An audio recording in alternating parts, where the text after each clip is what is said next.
దోస్తులందరికీ నమస్తే. నేను మీ శోభక్క. ఎట్లున్నారు? మంచిగా ఉన్నారా? చూడండి దోస్తులు, మొత్తానికి నేనైతే ఇది దవనము ఈ కుండీలో పెట్టిన, అది కూడా కొనుక్కోకుండా నా ఓన్ ఐడియాతోని ఇట్లా బకెట్ మీద కట్ చేసి 2 చేసిన అని చెప్పిన కదా ఇందాక.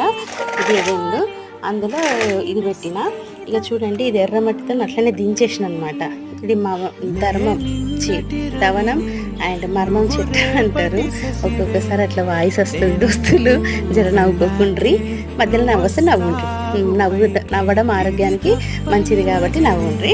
అయితే ఏం లేదు దోస్తులు, ఇట్లా పెట్టినా అసలు నాకు ఎంత మంచి అనిపిస్తుంది సార్. మనము కొనుక్కొచ్చిన కుండీ కంటే ఇట్లా పెట్టిన కుండీ అసలు మాటలు రావట్లేదు, అంత హ్యాపీగా ఉంది. ఇంకొకటి, మనం ఎప్పుడు ఏ చెట్టు అయినా పెట్టండి, దానికి మనం మన చేతితోని నీళ్లు వేస్తే అది కూడా చాలా హ్యాపీగా ఫీల్ అవుతుందంట. ఇప్పుడు చూసిందా, నేను తెచ్చింది మామూలు మట్టి, ఈ ఎర్ర మట్టి అనేది ఇంకిపోతుంది. సో ఇది